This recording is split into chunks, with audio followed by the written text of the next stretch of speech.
নমস্কার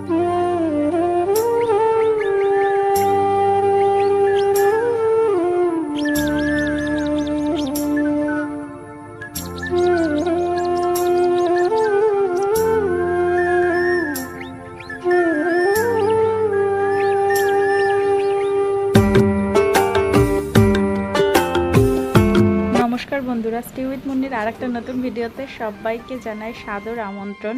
কাছে দূরে যে যেখান থেকে আজকের ব্লগটা দেখছো সবাইকে জানাই আমার অন্তরে অন্তঃস্থল থেকে অসংখ্য ধন্যবাদ।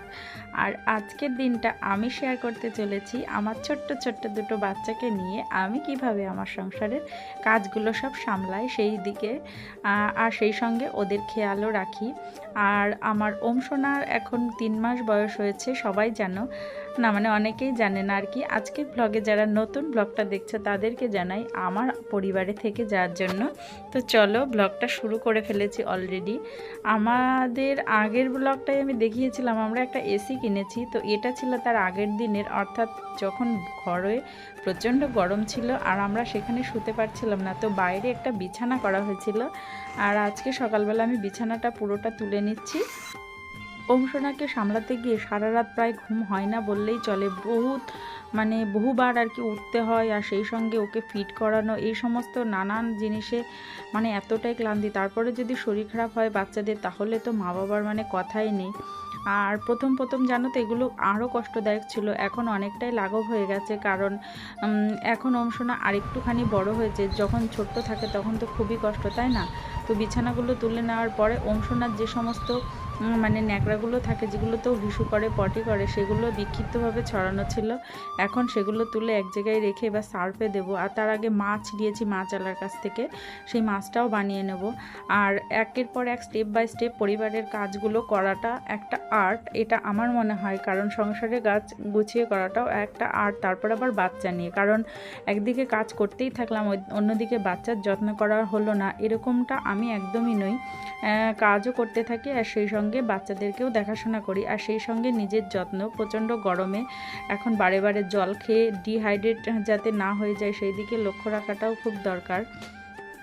আর সেই সঙ্গে এই যে কতগুলো জামা কাপড় এদিকে ওদিকে ছড়ানো ছিল সেইগুলো এখন গুছিয়ে নিচ্ছি। আর জানো তো প্রথম ভীষণ মানে কষ্ট হয়েছিল যখন ওম সোনা হয়েছিল, যে ওম সোনা কেন মেয়ে হলো না, মেয়ে হলে মানে অনেকটা খুশি হতাম, কিন্তু এখন ওই সেই দুঃখ অনেকটাই ভুলে গেছি। কি করে সেটাও কয়েকটা টিপস আমি সবার সঙ্গে শেয়ার করছি। সেটা হচ্ছে ধরো একটা হচ্ছে যে অন্যদের দেখি যখন যে কারোর মেয়ের পরে মেয়ে হয়, তারপর আবার মেয়ে হয়, তখন ভাবছি যে ওরা যদি মেয়ের পরেও মেয়ে হয়ে খুশিতেই আছে তাহলে আমরা কেন নয়? আমাদের তো ছেলের পর ছেলে হয়েছে, ছেলে দুটো তো অন্তত নিজের কাছে থাকবে, মানে বিয়ে দিয়ে শ্বশুর বাড়ি পাঠাতে হবে না।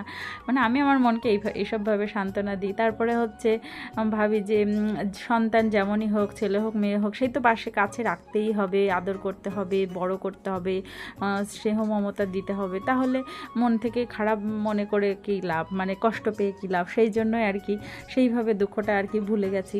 তারপরে হয়তো আর একটা জিনিস সেটা হচ্ছে মানে পরে কি হবে না হবে অত কিছু ভেবে লাভ নেই। ঈশ্বর হয়তো আমাদের জন্য এটাই ভেবে রেখেছেন যে আমাদেরকে দুটো সন্তান আমাদের ভবিতব্য। তো ঈশ্বর যতক্ষণ আগে থেকেই ভেবে রেখেছেন তাহলে আমরা তো কোন ছাড়, তাই না? এই সমস্ত মানে নানান রকম এইসব ভাবনা চিন্তা করেই কিন্তু আমরা ব্যাপারটাকে মেনে নিয়েছি। তবে মেয়ে হলে খুব খুশি হতাম আর কি। তো যাই হোক, এখন দেখো ওরা খেয়েছে আজকে পান্তা ভাত, অনেক দিন পরে আজকে পান্তা ভাত করা হয়েছে। আর আমি কিন্তু এখানে গরম ভাত খাচ্ছি, কারণ ঠান্ডা ভাত খেলে আমার ঠান্ডা লেগে যাবে, আর সেই সঙ্গে ওম সোনার কিন্তু ঠান্ডা লেগে যাবে। বাচ্চা ছোট থাকলে মায়েদের যে কত নিয়মকানুন পালন করতে হয়, এই কদিনের মধ্যে আমি তো মানে প্রচুর অভিজ্ঞ হয়ে গেছি। যে আরনের বেলাতেও আমার এটা সেম হয়েছিল, আর এবারও সেটা অনেকটা হয়ে গেছে। এই এখানে ওখানে যেতে পারছি না, হঠাৎ করে ওম সোনা ব্রেস্ট ফিড করা বন্ধ করে দিচ্ছে, তারপর আবার ঝাড়াতে যাচ্ছি, আবার সঠিক হয়ে যাচ্ছে। তো এখন দেখো সমস্ত কাজ করে ওম সোনাকে ফিট করিয়ে ঘুম পাড়িয়ে রেখে এসে এবার আমরা চলে এসেছি মাছ বানাতে। আর মাছটা বানিয়ে নিচ্ছি। এখানে 2 রকমের মাছ আছে, একটা ভাজা করব আর একটা ঝোল করব। তো এই সময় কিন্তু ওম সোনা আর কি ফিট করে ঘুমিয়ে পড়েছিল, এইবার উঠে গেছে। ওম সোনা উঠে গেছে। বাবা রাত জেগে জেগে আমার চোখ টুক ফুলে গেছে একদম। চলো সোনা এবার দেখি, তেল মালিশ করাবো, স্নান করাবো, অনেক কাজ। হাপু হয়ে গেছে। এবার আজকে প্রথম শ্যাম্পু হলো সোনার চুলের মধ্যে। শ্যাম্পু করলাম এই প্রথম 3 মাসে, 3 মাস পরে সোনার শ্যাম্পু হলো। একজন জিজ্ঞাসা করছিল সোনার বয়স কত। সোনার বয়স 3 মাস পার হয়েছে, আর ওর ওয়েটটা না এখনও পর্যন্ত মাপা হয়নি। এরপরে যখন আবার ইঞ্জেকশন দিতে নিয়ে যাব তখন আবার ওয়েটটা মাপবো। আর আগে কত ওয়েট ছিল সেটা তো আগের ভিডিওতে বলেই দিয়েছি। তো আমাদের এসি কেনা হয়েছে, এসিটা লাগানো হয়েছে, তখন তো আমি ভিডিওটা করতে পারিনি। দেয়ালটা অনেকটা ভেঙেছে, এবার সেই সমস্ত ধুলোগুলো না সারা ঘরের মধ্যে পড়েছে। এই যে পুরো একদম অ্যাড্রেস ভর্তি হয়ে গেছে। তো আমরা দুজনে সোনাকে ওই সাইডে ঘুম পাড়িয়ে রেখে দেখো রুমটা ডিপ ক্লিন করতে এসেছি। আর সেই সঙ্গে মানে প্রচুর ততস্থ হয়ে আছে যে সোনা কখন ঘুম থেকে উঠে যায়। আর এই যে একদম ঢুকে পড়েছে একদম খাটের তলায়, না খাটের তলাটা না একদম পুরো মানে একদম বোঝাই হয়ে গেছিল যে এত ইটের গুঁড়ো আর হচ্ছে প্রচুর নোংরা জমে গেছিলো। কারণ একটা বাচ্চা হওয়ার পরে তো সবসময় আমরা ঘরে বা বাইরের কাজ ঠিকভাবে সমানভাবে করে উঠতে পারি না। আর সেদিকে করতে গেলে বাচ্চাটার যত্ন নেওয়া হয় না। আর বাচ্চার যত্ন নেওয়াটা বাড়ির এবং মায়ের আর কি প্রধান কর্তব্য, তাই না? আগে আমার ঘর বাড়ি এলোমেলো, জামা কাপড় যেখানেই থাকুক না কেন সবার প্রথম হচ্ছে বাচ্চার যত্ন। তবুও তো তোমরা দেখেছো যে আমি সমস্ত ঘরবাড়ি অন্তত গুছিয়ে একটু পরিপাটি করে রাখার চেষ্টা করি, যেহেতু একটা বড় বাচ্চা আছে আর সেই সঙ্গে আবার সোনা। তো সব দিক দিয়ে মিলেমিশে আর কি কোনো রকমে টেনে টুনে দিনগুলো কাটছে।